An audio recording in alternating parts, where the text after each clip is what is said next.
All right, my friends, we are here to talk about money, free money. What's better than that, right? Okay. So everybody, number one, should have a directory in their hands. If you don't have a directory, make sure you see Miss Blom. She's up there. I'm not giving directories out so you can give them to people who aren't here. If people are not here and they want to get the information before break, please tell your friends if they missed this to come and see Miss Blom tomorrow or myself or their counselor, and we can give them a directory and we can go over the important information, okay? All right, so we're going to talk about the local scholarship process today and what it entails. And the reason we do this today is because then over vacation, you can work on these applications. It's a really good time to get everything accomplished, or most of it accomplished, when you have a week off. So we're going to get started. And if you have a question on anything, please stop me and let me know, and I'll happily answer it. So why should you apply to local scholarships? That's the first question. Last year, we had 124 scholarships awarded on class night. That's a lot of money, and we had over 60 scholarship organizations offer up their time, their resources, their money to support you and to try and help defray the cost of college for you.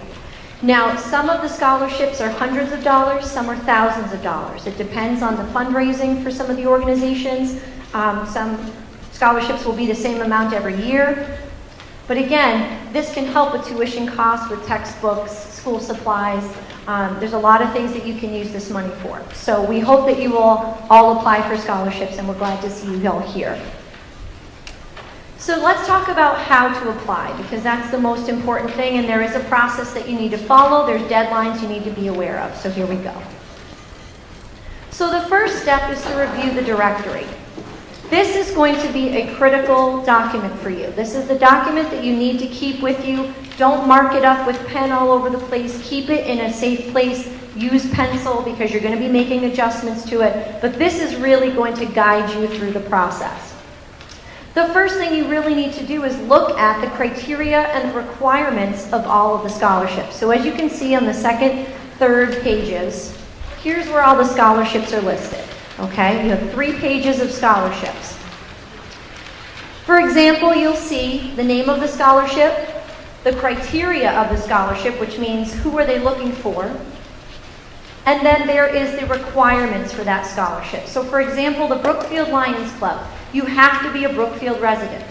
If you live in Holland, you cannot apply to this scholarship, so don't waste your time on that application. It's not going to work for you. So Brookfield resident, 2 or 4 year college acceptance. That's the criteria for Brookfield, for example. The requirements for that scholarship are the application, your class rank, and your counselor's signature. And there's nothing else that you need for that particular scholarship. The next one, for example, the elementary school teachers of Union 61, you have to be a student in the 5 district towns, and you have to be pursuing elementary education. So that's a very specific major involved. The requirements are the application, 2 letters of recommendation, including 1 from your internship supervisor, and also an essay on why you want to pursue that major. The last one, for example, Robert E. Lee, you have to have at least a 2.75 GPA and be majoring in mechanical engineering. That's very specific. And the application requirements are the application, the GPA, class rank, and your SAT scores, which you need to get from the College Board and write on your application. So as you can see, every scholarship is very unique, very different. They have different requirements and different eligibility pieces. So you need to make sure that as you're going through this, see which ones you're first eligible to apply to, and then you're going to start working through those applications, okay? Does anyone have a question on that piece of it? Do you have a question? Okay. So you are going to be using this document. It goes hand in hand with the applications because there's material on the directory that's not on the applications and vice versa. So you have to have that directory with you at all times when you're going through the applications to make sure that you qualify for these scholarships. Again, it talks about paying attention to the criteria, paying attention to the requirements because they may be here and not on the application itself, the scholarship application. Okay, so again, use this document, don't lose it. It's really important, and you're going to apply to the wrong scholarships if you're not using both of these things, the applications and the directory. So this, for example, this student says, okay, I'm a Brookfield resident, I'm going to a four-year college, I also have a 2.75 GPA and I'm majoring in mechanical engineering. Well, hey there's 2 scholarships that I can apply to. So you're going to put a check mark next to the applying, in the applying column next to that scholarship, okay? That indicates to you, to me, to your counselor who's reviewing this with you, that this is a scholarship packet that we should expect to see when you deliver it to us and go over it with us at your appointment. Okay? So you need to check that box and make sure all the check marks match up with the scholarships you're applying to. The second step is to actually get the scholarship application. So once you figure out what scholarships you're actually applying to, you need to get the applications. There's 2 ways to do this. The first way is to complete them all online in Naviance and then just print them out. They'll print them out all printed, nice type. It's nice and easy. It looks really professional. That's definitely preferred if you can do that. The other way to do it is to pick up the hard copies in this local scholarship file cabinet in the guidance office. So you can talk with Mrs. Blom. She can show you where that cabinet is and you can hand pick all of the different hard copies. And then you need to physically write in pen, all the different information for every scholarship. That can take a lot of time. Typing is a lot faster. So try to do the Naviance method if you can. Now to locate the scholarships in Naviance, you have to go into your account and you need to click first on colleges on that tab, then on the scholarship list tab under scholarships and money, then on local scholarship in the browse by category drop box and then go. So this is what it looks like. So first you're going to the colleges tab. You've been there before if you're applying to schools. You need to go down to the bottom under scholarships and money. You'll see a little tab that says scholarship list. And then in the filters, you need to change it to local scholarships, okay? There are scholarships that we offer in Naviance that are not a part of the local process. So if you don't filter those out, you're going to get confused and you may submit applications that are not a part of the local scholarship process, okay? So that's how to get to your scholarships. So you've chosen what you want to apply to. You've gone into Naviance and printed all the applications, typed them all out. The next thing you need to do is make an appointment ahead of time with your counselor or with Mrs. Blom to submit and turn in all of these scholarships. There are 3 scholarship submission dates, March 12th, 13th, and 14th. That's it. If you don't sign up for a spot on these days, you will not be able to submit any local scholarships, okay? And you have missed the boat. So you want to make sure that you visit your counselor's door as soon as possible. We all have our scholarship appointment times up on our doors. Pick a time, pick a day, write your name. That's when you're going to return all of your scholarship materials. If you're one of the first people to sign up, you'll probably pick March 14th, so you have 2 extra days to get all of your scholarship materials in. If you're one of the last people to sign up, you might have to go on the 12th. If all of our spots are filled on the counselor's door, you're going to go and see Mrs. Blom. She can take scholarship appointments on those 3 days as well. So again, your appointment may be with your counselor, another counselor, or with Mrs. Blom, and you have to sign up early and sign up ahead of time. All of these sign-up sheets will go away on the 12th. So if you haven't signed up before the 12th, you don't have a spot, okay? So make sure that you find a time to walk down to guidance and put your name in, okay? Any questions about that step? Okay. 4th step. So most of the scholarships require teacher letters of recommendation and counselor letters of recommendation. It's your job to get all of those materials and make sure they are down to Mrs. Blom. So you will need to touch base with all of your teachers who wrote you letters of recommendation for college and have them send a copy of that letter down to Mrs. Blom by March 14th, okay? Yes, Ms. Blom. Anyone who asked Mrs. Duane before she left, I have her letters. You don't have to worry about trying to contact her. Thank you. That's great. So if you have Ms. Duane having wrote you a letter, you're all set there. Everybody else, make sure you talk to your teachers ahead of time, give them plenty of notice, and they'll send a letter down to us. All of the guidance counselor letters are already on file with Ms. Blom, so you don't need to worry about our letters. They're already with her. You don't need to ask us. We're all set.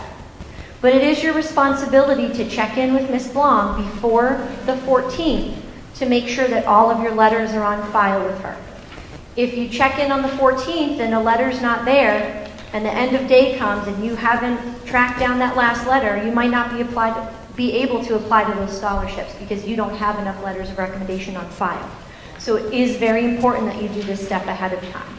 Okay? Okay. So you've picked what scholarships you want to do. You've looked at the directory. You've printed out the scholarships. You've completed the scholarships. You've signed up for a spot on your counselor's door. You've gotten all your letters of recommendation on file. Now the fifth step is really to finish up your application. So again, you're looking at a lot of different pieces of the puzzle. There's essays for a lot of these. The essay topics sometimes can be reused from your college essays. Sometimes they're going to have to be brand new. And that's why we like to do this presentation before vacation, so that you can write those essays for scholarships over break when you have a little bit of time. You also will need to put down your family's financial information if it's a need-based scholarship. You'll need to talk about your prospective college information. What that means is, where are you going to go to college and how much will it cost a year to go there? If you don't know where you're going to go to college yet, that's okay. You just have to put the place you would go if you were accepted and how much it costs to go there. Okay? Again, letters of recommendation. Some of the scholarship organizations like photographs and request them because they want to put a name to a face. They have interviews, so make sure you put a nice photo of yourself on the application if requested. Some scholarship organizations ask for a parent guardian signature. If you are not over the age of 18, you have to make sure you get that parent signature or your application is not complete. And then lastly, the official SAT scores from the College Board. They will be asking for those scores, and they will need you to put those on the application in some cases. Okay, so there's a lot of information you have to gather. Now, scholarship organizations have disqualified people because they didn't fill out the applications correctly or completely. So it is really important that you answer the right essay question. You don't just try to throw something you've already written on there and try to make it work. They can tell and they don't like it. You want to make sure you put all the financial information, get everything they ask for, and have it complete. We will provide your transcripts to the scholarship organization, so you don't need to worry about that. That's something we will do for you. And we'll also be signing, when we need to, or putting in your GPA and rank. There's things we do when we're sitting down to have our appointment that'll help you fill out your applications, okay? So don't worry about those pieces. If it asks for something from your counselor, we will take care of that for you at your appointment with us. So now, you've done all the applications, you've gotten all your materials. On the day of your appointment, please be on time. We're meeting with kid after kid after kid, and we don't want to get backed up because you've been late and missed a little bit of your appointment time.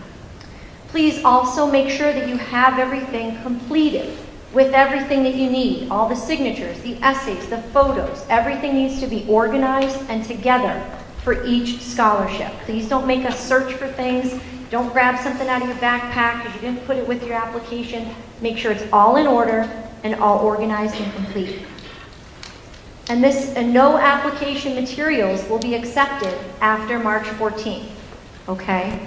The letters of recommendation on your directory, it says they're due on the 15th. That's because we're giving the teachers one extra day to get their letters down to us. But everything else that's your responsibility needs to be there on the 14th with Mrs. Blom, okay? Also, please have your scholarships in the order that they appear on the directory. Because what we're going to do is go down the directory and scan everything really quickly, make sure you have everything, and we're all going to sign off, you and me, that you're submitting 10 scholarships or 20 scholarships, whatever it might be. So have the directory on top, have all the applications in order below it. All right? So here are some important things to note, but before we do that, are there any questions about the 6 steps? Yes, Miss Lydia.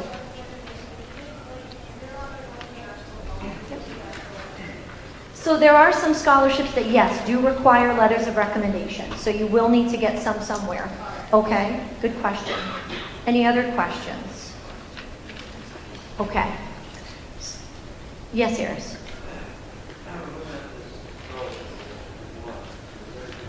Okay. The Hitchcock Academy says that the criteria is fields calling service well That's a question I can't answer. I feel like they have love for Brookfield, but I don't know. Just theoretical love, not scholarship love. I know. Well, if you want to start a picketing campaign against Hitchcock Academy, you're welcome to do that, I guess. I don't know how well that's going to go, but you're welcome to try it. I think Liam's ready to join you in your efforts, so that's good. You got an army of two. Yes, Mr. Kevin.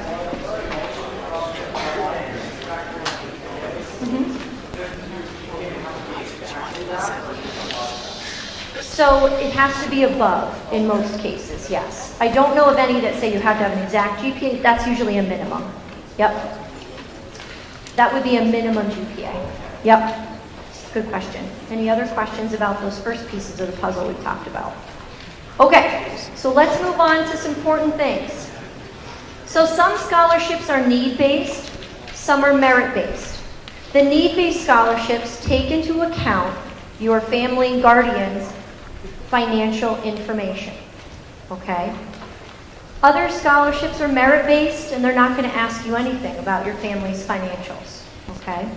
So it really is up to you and your comfort level in terms of what you're wanting to apply to. If you are not comfortable and your family is not comfortable sharing their financial information in terms of how much income they make with scholarship committees, then you should not apply to need-based scholarships that ask for that information. Because honestly, they're not going to consider you if you leave it blank. So it would be a waste of your time to even try to submit that application. So again, make sure you feel very comfortable with providing that financial information, because they will disqualify you if you don't put it down anyway. Also, please do not falsify your financial information. In the past, we've had students who maybe have downplayed their income a little bit so that they seem more needy than they are. That never goes well. Okay, so make sure you're entirely honest about your financials with those committees.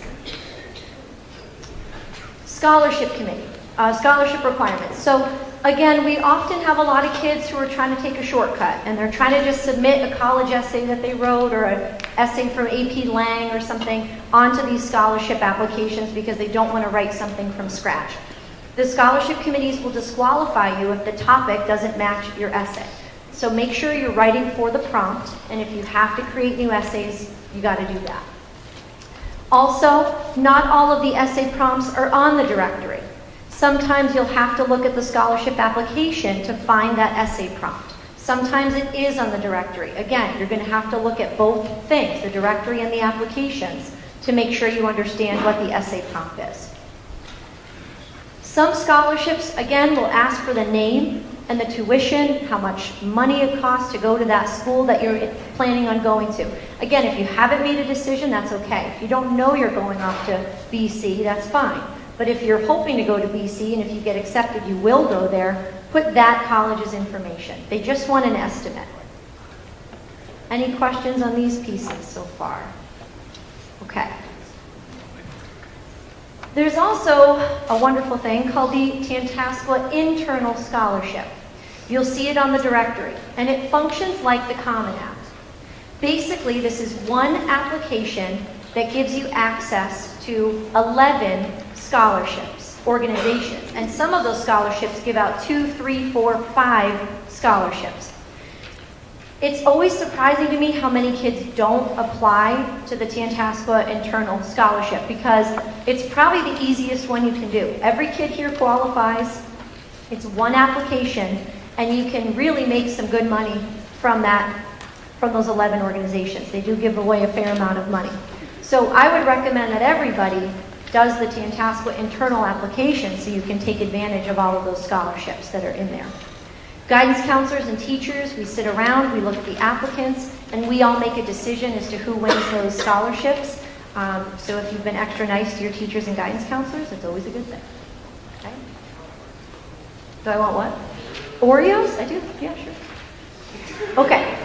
So here's the Tantasqua internal scholarships. I'll take them. Best day ever. All right. I'll take bribery. I'm not above it. I'm not above it. All right. So here's the internal scholarships. You have John Aloya. Those are students who are involved in athletics and community service. So that's a student we're looking for John Aloya.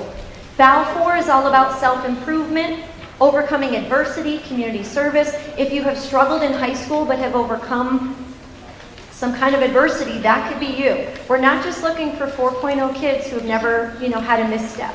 So absolutely there are scholarships here for every type of student. Robert Bombard is all students, hardworking, average academic performance. Again, if you have a 2.0, 2.5, 3.0, 3.5, we're looking at you. Arthur and Helen Earls, all students, but we give preference to an English major, a future English major in college. The Jensen Family Tech Award. This one blows my mind every year because we never get any applicants, and it's so specific that the one applicant always gets it. It's a manufacturing or CAD student. 2 students are picked. Brian Malloy, it's a manufacturing student with financial needs or hardship. Again, so those manufacturing students, you really should apply. Bruce Nimitz is a Brimfield resident who showed academic growth and an outstanding work ethic. So again, it's not all about grades. North Brookfield, resident of any Brookfield and Ware, and academics and work ethic are what they look for.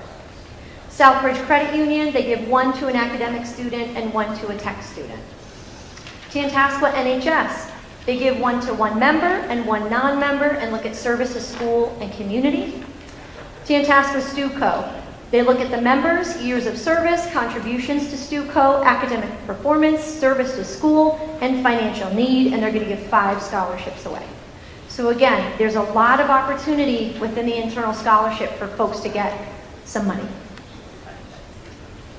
All right, so now let's say you're a lucky winner of a scholarship or an award on class night. You will receive a letter that says you have won either an award or a scholarship. It will not tell you what scholarship or what award. It's just going to tell you that you're going to be recognized on class night in May. Please, please, please, this is me begging, be present at class night if you get this letter in the mail. And the reason is this. We have so many memorial scholarships that are being offered.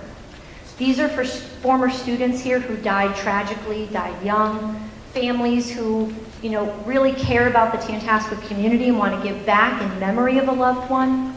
And I cannot tell you how hard it is for those families to get up on stage and to talk about their lost loved ones in front of hundreds of people in this auditorium. It's a very difficult thing. We're asking them to do some hard things, and it can get very emotional for them. And it is embarrassing when no one stands up if their name is called for one of these memorial scholarships. We've had that happen year after year, where they call the name, and that family has no one to give that check to. And it's very, very disappointing. So please, make sure that if you get a letter in the mail and you've actually taken the time to apply to these scholarships, that you're there that night. Please help us keep supporting, getting our Tantasqua organizations to support us. Because if people stop showing up, they're going to stop giving these scholarships out because it's embarrassing for them too, and they feel really sad when no one's there to accept the awards, okay? So please, please, please, be there. If you can't be there and you already know you're not going to be present, please don't apply, to be honest, because it just doesn't work out very well. Ms. Blom, anything on that point? Because I know you have to work with those scholarship folks and they get very sad and upset. And they are at the podium, and most of them are speaking to tears about their loved one. And when nobody is there, it's horrible. It's really heartbreaking. So please don't do that. Please be there. Yes, sir. So what you're saying is if someone has a prior commitment on that night, they're not eligible for any scholarship? You can certainly apply. I'm just saying you really need to think about that, because if you're not able to be there to accept the awards in person, that doesn't look great for the community. But And if you've we got can't be 3 here months. to accept the awards in person, Do you have something 3 months from now on class night that you're aware of already? When's possible? May's a busy month. May's a busy man. Okay, well, try to work out your schedule and make it work, I guess.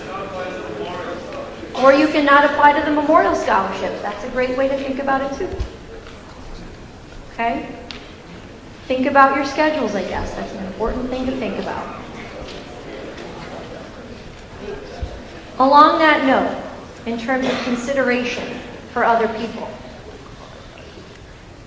after class night, we would like you all to write a handwritten thank you note to that scholarship organization. Please do not write an email. The scholarship organization folks are typically a little bit elderly, and email doesn't usually work for them quite well. That's, not everybody, but a lot of them. And they really do prefer a handwritten thank you note expressing your appreciation for the money.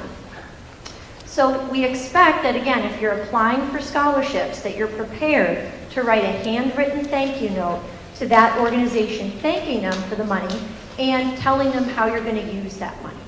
Okay? And if you're not prepared to write a thank you note, then again, you might want to consider applying or not. On class night, you will receive contact information for that scholarship. Some scholarships give you the money that night. Some, they ask you to get it, they give you the money after you've enrolled for a semester or after you've committed to a school. There's different criteria for each scholarship. So you need to keep that contact information, not only to write your thank you note, but also so that you can get the money later on down the line if they're not going to give it to you at class night. Okay? So again, if you're a scholarship recipient, some scholarships will present you with a check on class night. Others are going to send you a check later. So keep that contact information near you. And if you don't receive a check on class night, if you lose that instruction sheet, please, don't, but then Ms. Blom will be able to assist you over the summer, but it is a little hard because she travels and she may not be available to you. Okay? So make sure you keep that note. And as I said before, there are non-local scholarships, and you can certainly apply to those. They are not going to show up under the local scholarship drop-down in Naviance, but they're available to you. Ms. McDermott has been emailing you on those all throughout the year. And if you want to apply for those, you're absolutely more than welcome. But they do not happen during the local process. You don't submit them to me or your counselor. You handle everything on your own. So you would be responsible for collecting all the letters, all your transcripts, and getting them to the scholarship organization. This process is only for the local scholarships. Okay? So again, make use of February break. It's a great time to get a lot of this out of the way. Questions? Yes, Mrs. O'Neill. This is not a question. This is a request. So every single year, if you look at your packet, there's this very bright highlighted section here that says, do not staple your stuff together. And every year I have students come to me and I have to pick out all the staples in like 21 applications, okay? So I'm pleading with you, please do not staple your stuff together. Paper clips are great. Okay? Paper clips are great. Paper clips are your friend, absolutely. So again, the directory is critical. It gives you all of the information you need. Please make sure you find an appointment quickly. They're going to be up on our doors starting tomorrow morning. And come see me with any questions that you may have. Have a great day. Drive safely. We'll see you later.